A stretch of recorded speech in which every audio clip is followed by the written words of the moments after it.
नमस्कार, हर खबर देख रहे हैं आप। मैं हूं आपके साथ सृष्टि शुक्ला। रुक कर लेते हैं खबरों का। उदय भान को कांग्रेस की कमान सौंपने के बाद पार्टी में नई चुनौतियां पैदा हो गई हैं। चौधरी भजन लाल के बेटे कुलदीप बिश्नोई के ट्वीट करने के बाद कांग्रेस में एक बार फिर से हलचल पैदा हो गई है। दूसरी तरफ उदय भान का नाम घोषित होते ही थानेसर से पूर्व विधायक रमेश गुप्ता आप में शामिल हो जाते हैं। आने वाले दिनों में और कितनी उठापटक देखने को मिल सकती है, ये रिपोर्ट देखिए।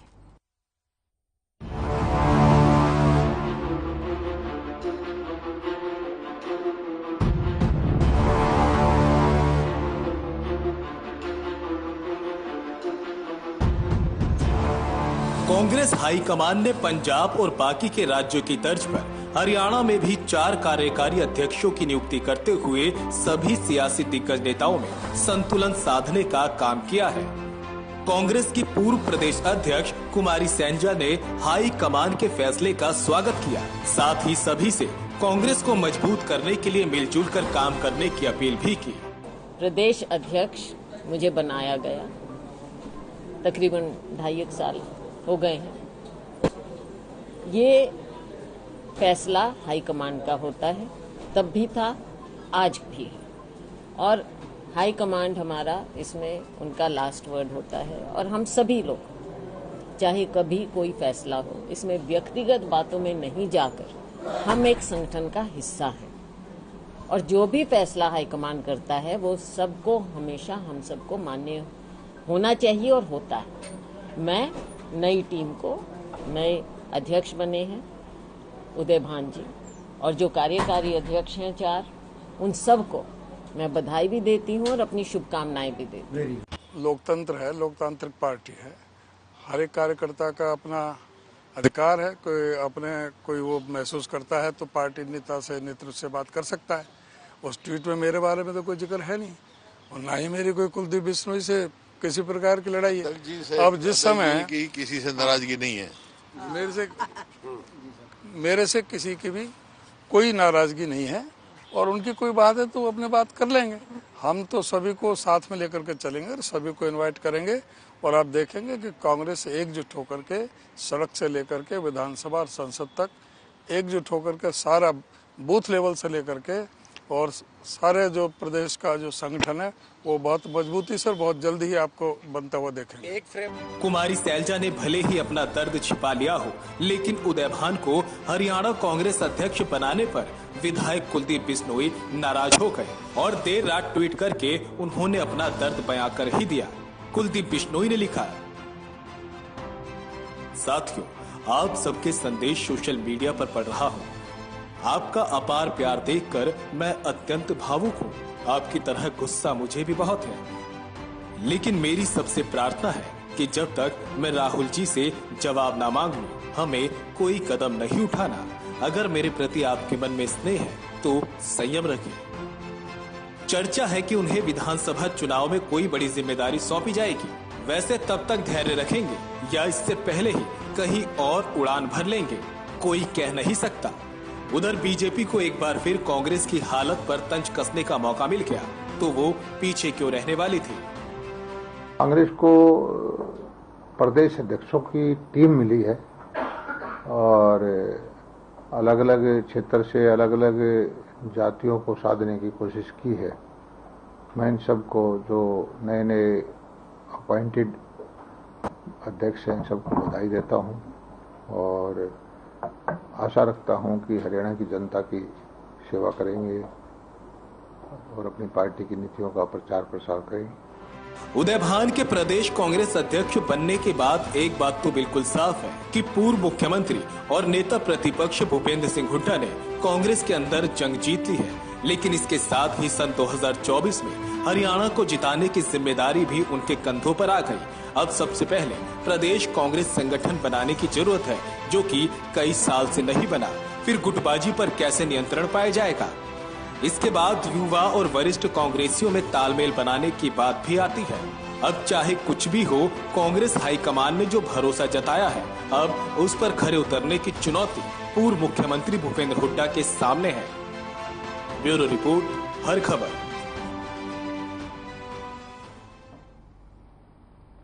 मुख्यमंत्री मनोहर लाल शुक्रवार को दिल्ली दौरे पर रहेंगे। अपने तयशुदा कार्यक्रम के तहत सुबह मुख्यमंत्री मनोहर लाल पालाम एयरपोर्ट पहुंचेंगे।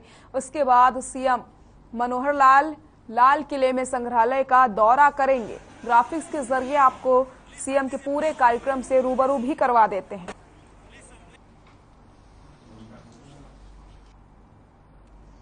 सुबह 10:40 पर पहुंचेंगे पालाम एयरपोर्ट। 29 अप्रैल 2022 की जानकारी। सुबह 11:15 पर लाल किले में संग्रहालय का दौरा करने वाले हैं वो।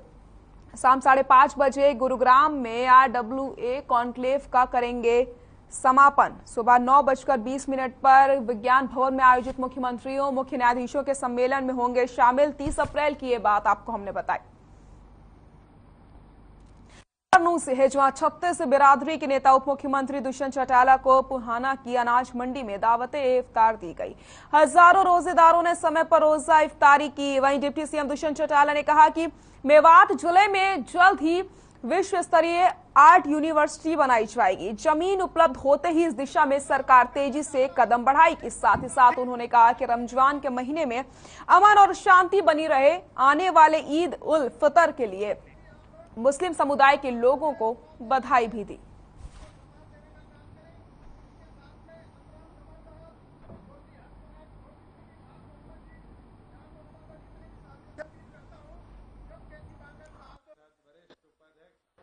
पहले तो मैं सबको रमजान के इस पावन पाक महीने की बहुत बहुत शुभकामनाएं देता हूं और ऊपर वाले से यही दुआ करता हूं कि जो ये महीना है और जो परिश्रम तमाम हमारे मुस्लिम भाई करते हैं तो उनकी जो उम्मीद है इच्छा है परमात्मा खुशहाली उनके परिवार में दे और इच्छा पूरी करने का काम करे।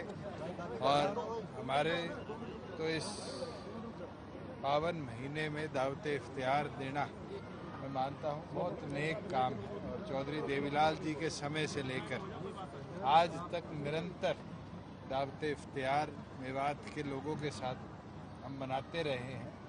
बिल्कुल समय कोविड की वजह से पिछले 2 साल ऐसा था कि दावत जो हम देते थे इफ्तियारी की वो यहाँ पर नहीं हो पाई, मगर मेरी खुशनसीबी है कि मेवात के लोगों के साथ आज फिर ये पावन अवसर बनाने का मौका मिला। नूंह में प्रदेश के सहकारिता मंत्री डॉक्टर बनवारी लाल ने कहा कि जल जीवन मिशन के तहत हर घर में नल से पानी मिलेगा। जो घर रह गए हैं वो नल के लिए आवेदन कर सकते हैं। दरअसल बनवारी लाल नूंह जिला सचिवालय के सभागार में जिला लोक संपर्क और परिवेदना समिति की बैठक की अध्यक्षता कर रहे थे। इस दौरान सहकारिता मंत्री ने अधिकारियों को निर्देश दिए कि वो लंबित रहे परिवादों का अगली बैठक से पहले समाधान करना सुनिश्चित कर लें। साथ ही साथ शहर की नालियों का गंदा पानी 15 दिन में निकालने की व्यवस्था की जाए और शहर में सफाई का विशेष ध्यान रखा जाए।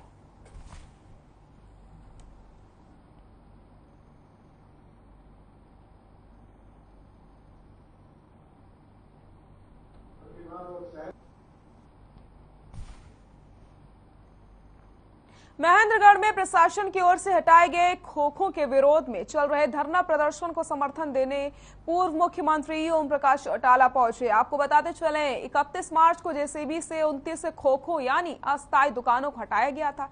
इस मामले ने काफी तूल पकड़ा था क्योंकि पूर्व शिक्षा मंत्री रामविलास शर्मा भी मौके पर पहुंचे थे और जेसीबी को बंद करने की बात कह रहे थे, लेकिन प्रशासन ने उनकी एक भी नहीं सुनी थी। जेसीबी से सभी अस्थायी दुकानों को हटा दिया गया था। तब से ये जो खोखा व्यापारी हैं वो अपनी दुकानों को पुनः स्थापित करने की मांग को लेकर के धरने पर बैठे हैं, जिसके बाद धरने को समर्थन देने के लिए हरियाणा के पूर्व मुख्यमंत्री ओम प्रकाश चौटाला भी धरना स्थल पर पहुंच जाते हैं, जहां पीड़ित दुकानदारों ने ओम प्रकाश चौटाला को अपनी मांगों का एक ज्ञापन भी सौंपा। इस मौके पर चौटाला ने कहा कि उनकी सरकार आने पर उन्हें उनकी जगह पर ही स्थापित कर दिया जाएगा।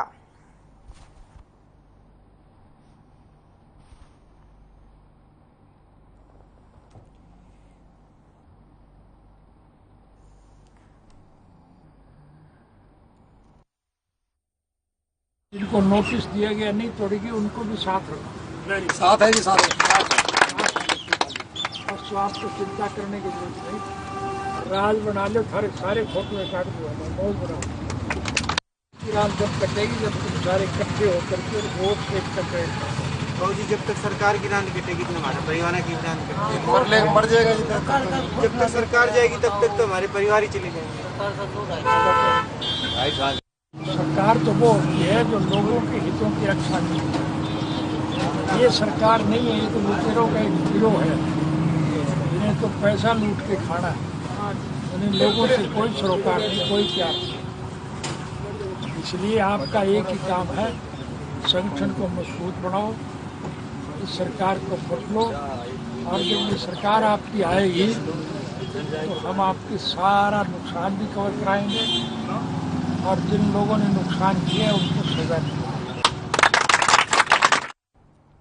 हरियाणा के मुख्य सचिव संजीव कौशल ने चंडीगढ़ के सेक्टर 17 परेड ग्राउंड में आयोजित फार्मा टेक एक्सपो 2022 और लैब टेक एक्सपो 2022 का उद्घाटन कार्यक्रम में उन्होंने शिरकत की। हरियाणा के मुख्य सचिव संजीव कौशल ने कहा कि फार्मास्यूटिकल व्यवसाय के विकास और फार्मा क्षेत्र में निवेश के लिए हरियाणा एक आदर्श गंतव्य है। राज्य सरकार फार्मास्यूटिकल नीति के माध्यम से निवेशकों को विभिन्न वित्तीय प्रोत्साहन प्रदान कर रही है। कार्यक्रम में उन्होंने कहा कि मुख्यमंत्री मनोहर लाल के कुशल नेतृत्व में हरियाणा सरकार निवेशकों को सुगम कारोबारी माहौल प्रदान करने के लिए प्रतिबद्ध है।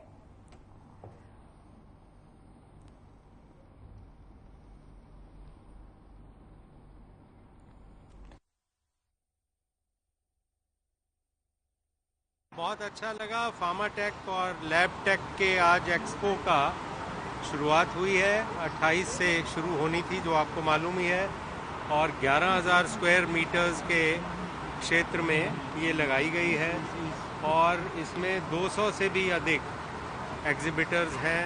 अलग अलग कोने से सब लोग आए हैं, चाहे वो हमारे हरियाणा के हों, चाहे वो दूसरे प्रदेशों के हों। अहमदाबाद के भी बहुत हैं यहाँ, और इंजीनियरिंग एक्सपोर्ट प्रमोशन काउंसिल के सहयोग से trade fair authority of Haryana ने इसे समायोजित किया है।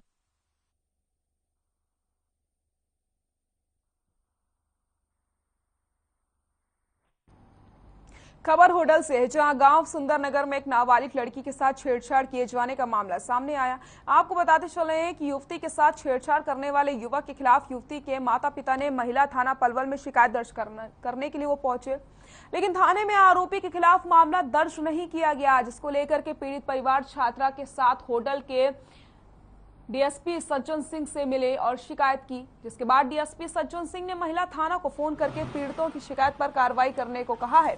वहीं पीड़ित छात्रा के परिजनों का कहना है कि वो 3 दिनों से महिला थाने के चक्कर लगा रहे हैं, लेकिन महिला थाना पुलिस ने कोई कार्रवाई नहीं करी है। तो आपको बताते चले, यहाँ पर पीड़िता और पीड़ित के परिवार लगातार 3 दिनों से थाने के चक्कर लगा रहे हैं, लेकिन आज तक उन्हें न्याय नहीं मिल पाया। लेकिन फिलहाल डीएसपी ने आदेश जारी किए हैं। अब देखने वाली बात यही होगी कि आखिरकार कब तक कार्रवाई होती है। डीएसपी साहब ने महिला थाने वहाँ फोन किया है। क्या मामला आपका? मामला हमारी लड़की का छेड़छाड़ का है। कैसे, क्या मामला था? एक लड़का है अजय बटराम से, पहले भी उसने हरकत की थी, तो हमारी फिर 4 आदमियों की बात आ गई थी, तो फैसला हो गया। 10-15 आदमी आए थे, नाबालिग बच्ची के संबंध में छेड़खानी की दरखास्त इन्होंने महिला थाना में दे रखी, तो मैंने इनको सुबह महिला थाना में भेज दिया। इनकी कंप्लेंट ऑलरेडी महिला थाना में है, तो डीएसपी जो महिला थाना उसको मैंने फोन कर दिया, भाई इनकी जो करेगा ऐसे उनका समाधान।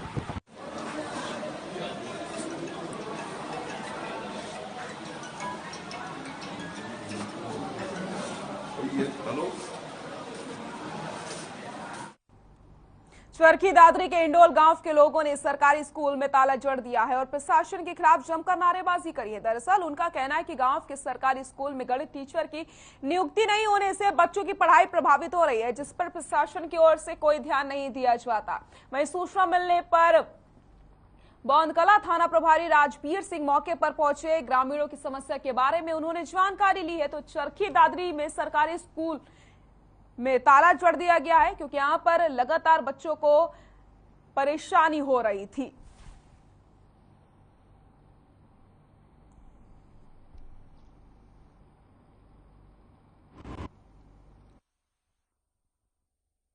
वहाँ पर ग्रामीणों की मांग थी कि उनके विद्यालय में मैथ पीजीटी की पोस्ट पिछले 3 साल से कैप्ट की हुई है, तो उसे कैप्ट न रखा जाए ताकि जब कभी भी सरकार की तरफ से ट्रांसफ़र या प्रमोशन हो तो वहाँ पर कोई मैथ का पीजीटी पढ़ाने के लिए आ सके। हालांकि वहाँ पे जो हेडमास्टर हैं वो साइंस बैकग्राउंड के हैं और एक साइंस मिस्ट्रेस भी वहाँ पे कार्यरत है। टोटल वर्कलोड वहाँ का 57 का पीरियड का बताया मिलते हैं, उसको अपनी बात रखनी चाहिए, ठीक है, अधिकारियों से मिलना चाहिए। यहाँ एक दिन में भी खबर जींद से, जहां जिले में कुल 426 प्राइमरी स्कूल हैं, लेकिन प्राइमरी स्कूलों में सफाई व्यवस्था पूरी तरीके से चौपट नजर आ रही है। आपको बताते चले, इनमें सभी स्कूल एक भी सफाई कर्मचारी मौजूद नहीं है, जिनकी वजह से सफाई नहीं हो पाती। प्रदेश सरकार की तरफ से इन स्कूलों में सफाई के लिए पार्ट टाइम कर्मचारियों को लगाया गया है, लेकिन ये मात्र 1-2 घंटे के लिए आते हैं, जिससे सफाई पूरी तरीके से नहीं हो पाती। तो तस्वीरें आप देखिए किस तरीके से प्राइमरी स्कूलों में कूड़े का ढेर मौजूद है और यहाँ पर सफाई नहीं हो पाती। इसी गंदगी में बच्चे पढ़ने के लिए मजबूर हो चुके हैं जींद में।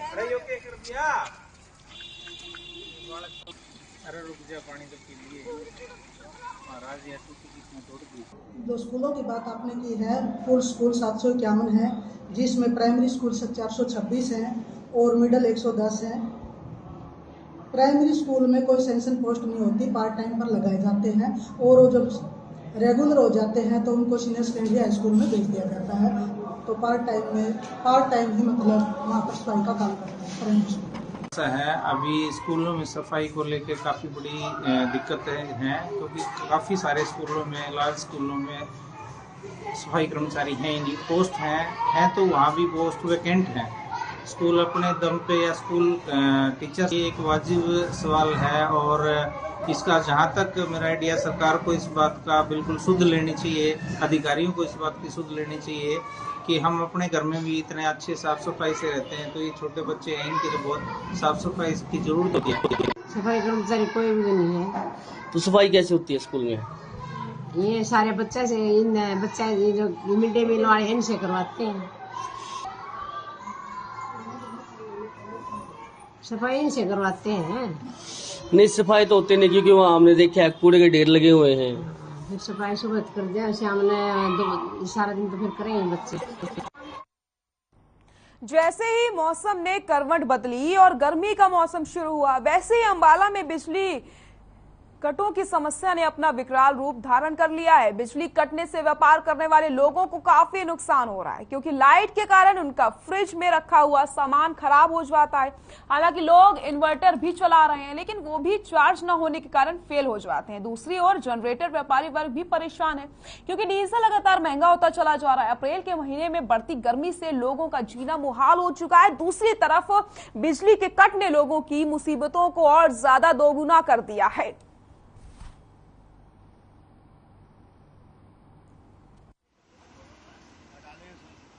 एक्चुअली आजकल जैसे ये गर्मी में लोड की डिमांड भी ज़्यादा होगी है, और अभी पावर परचेज के लिए जो एग्रीमेंट हमारा जैसे सरकार के लेवल पर भी कर रहे हैं, तो वो भी जल्दी होने वाला है। अभी हमारी जो डिमांड और परचेज को बैलेंस करने के लिए, फ्रीक्वेंसी को मेंटेन करने के लिए, ये हमें फ्रीक्वेंटली जो कट लग रही है, इसी की वजह से लग रहा है कि ताकि ग्रिड को मेंटेन करे और वो एकदम से कोलैप्स ना हो जाए। तो उसको बैलेंस करने के लिए ये कट लगाने पड़ते हैं। अब ये जैसे डिमांड और जो रिसीविंग पावर वो बराबर हो जाएगी, फिर ये कट नहीं लगेंगे।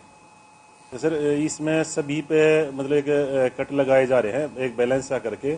जैसे अर्बन में भी कट लग रहे हैं, इंडस्ट्री भी कट लग रहे हैं, और एग्रीकल्चर का भी जैसे हमने रात का शेड्यूल था, कई बार इतनी सीवियर पावर कट आ जाती है, तो वहाँ अर्बन कट लगा के उनको एग्रीकल्चर को भी देना पड़ता है।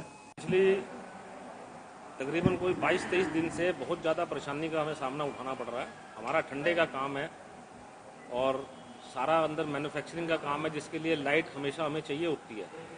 उस वजह से हमें 10-10, 12-12 घंटे के लिए जनरेटर चलाना पड़ता है। डीजल इतना महंगा है कि जनरेटर अफोर्ड नहीं कर सकते। कमाई तो दूर की बात है, रोज़ नुकसान का सौदा हो रहा है और लाइट की बहुत ज़्यादा समस्या है। बिना जनरेटर चलाए 1 मिनट भी काम नहीं चलता। तो मेरा सरकार से कट लग रहा है सर? लाइट हर 15 मिनट बाद बंद हो जाती है, फिर आधा घंटा आएगी, फिर 1 घंटे के लिए बंद हो जाती है। रात को भी कितनी बार जाती है ये कोई अंदाजा नहीं है। मेरा जो खाने पीने का काम है, सामान खराब हो रहा है हमारा, और आइसक्रीम ठंडे का काम है वो खराब होती है।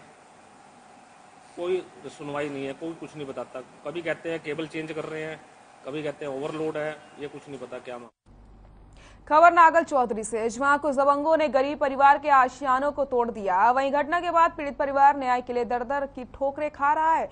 पीड़ितों की माने तो नागल चौधरी से लेकर के नारनौल तक पुलिस का दरवाजा भी वो खटखटा चुके हैं, लेकिन उन्हें अभी तक न्याय नहीं मिला है। तो ये तस्वीरें आप देखिए, एक परिवार के घर पूरी तरीके से उजड़ चुका है। न्याय के लिए दर दर की ठोकरें खाने को मजबूर है ये पीड़ित परिवार, लेकिन उन्हें अब तक न्याय नहीं मिला। देखने वाली बात यही होगी कि आखिरकार इस पीड़ित परिवार के दुखों को कौन समझता है और कब तक इन्हें न्याय मिलता है। सुबह सुबह हम सभी अपने अपने काम कर रहे थे, मैं पढ़ाई कर रही थी अंदर कमरे में। अचानक से बाहर से तोड़ फोड़ की आवाज आई। मैं जाके देखी तो मेरे बहनों को खींच रहे थे वो। फिर मैंने छुटाने की कोशिश की तो मेरे कपड़े फाड़ने की कोशिश की और गंदी गंदी गालियां दी, और वो लोहे के कुछ से पैर के हाथ के इन सब के हमें मारने लगे। मैंने पुलिस को फोन किया, फोन पुलिस ने उठाया ही नहीं, और हम वहाँ पे नागल चौधरी थाने में गए तो पुलिस का कोई आदमी नहीं था वहाँ पे, पूरा थाना खाली था। और सुबह 7 बजे के लगभग ये लोग आए और मारपीट करने लगे और गंदी गंदी गाड़ियां दी और कपड़े वगैरह फाड़ने लग गए। और मेरी बहन को तो उन्होंने बीच में घेर लिया गिरा के, और जो मेरी शादी के 8-10 लाख के जो जेवर बना रखे थे वो जेवर कोई इधर लेके भाग रहा, कोई कुछ लेके भाग रहा, और कैश रखा था 1,04,000 के लोग, वो कैश ले गए, और जो सामान था वो सामान लेके चले गए वो लोग।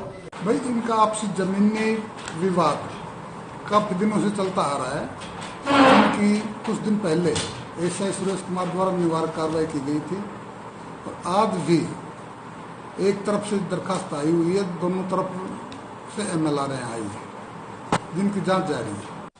नाम रमेश कुमार। पीछे से कोई सारे तत्व आए थे, पीछे मैं तो दुकान में गया हुआ था, पीछे से सारे तत्व आए, बच्चों को मारने पीटने लगे, गाली गलोचने लगे, भद्र गाली लगे, और सामान मेन सामान कीमती सामान लूट के चले गए। कुछ कैश था, कुछ जब भी सामान, और एक मकान को तोड़ गए, 4.5 दुआरी वगैरह बुरा हाल कर गए। यहाँ से कम से कम सामान।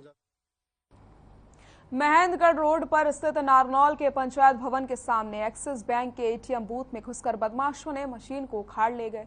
इस मशीन में करीब 17,36,500 रुपए भरे हुए थे। बदमाशों ने 24 अप्रैल की रात को एक्सिस बैंक का ATM उखाड़कर चोरी की वारदात को अंजाम दिया था।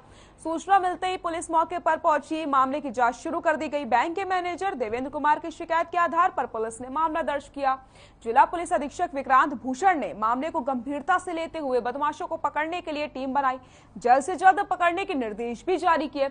स्पेशल स्टाफ महेंद्रगढ़ और CIA नारनौल की टीमों ने मामले में कार्रवाई करते हुए ATM उखाड़ कर ले जाने वाले एक आरोपी को गिरफ्तार कर लिया।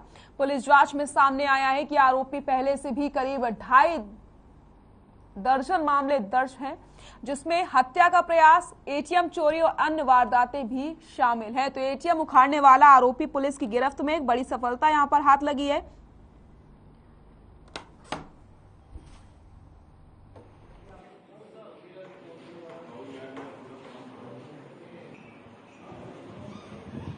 ट्वेंटी फोर्थ और 25 की इंटरवीनिंग नाइट में यहाँ को रात 1:56 के करीब हमारा एक्सिस ATM बैंक है आकाश इंस्टीट्यूट के नीचे, वहाँ पे एक ATM थेफ्ट की वारदात हुई थी।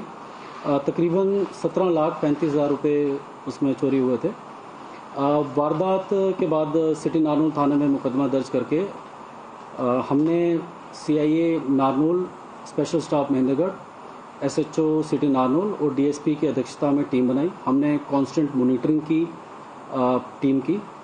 CCTVs जितने भी जो रूट उन्होंने फॉलो किया था उसके CCTVs को हमने चेक किया साइबर सेल की हेल्प से, और अपने सोर्सेज की हेल्प से हमने इस वारदात में जो 6 मुलजिम थे उसमें से एक मुलजिम को हमने गिरफ्तार किया। मुलजिम का नाम है राहुल उर्फ छोड़ा, ये अडबर गांव PS न्यू से हैं। 5 मुलजिम और हैं जिसको अब हम पुलिस रिमांड में इसको लेने के बाद उनको गिरफ्तार करेंगे।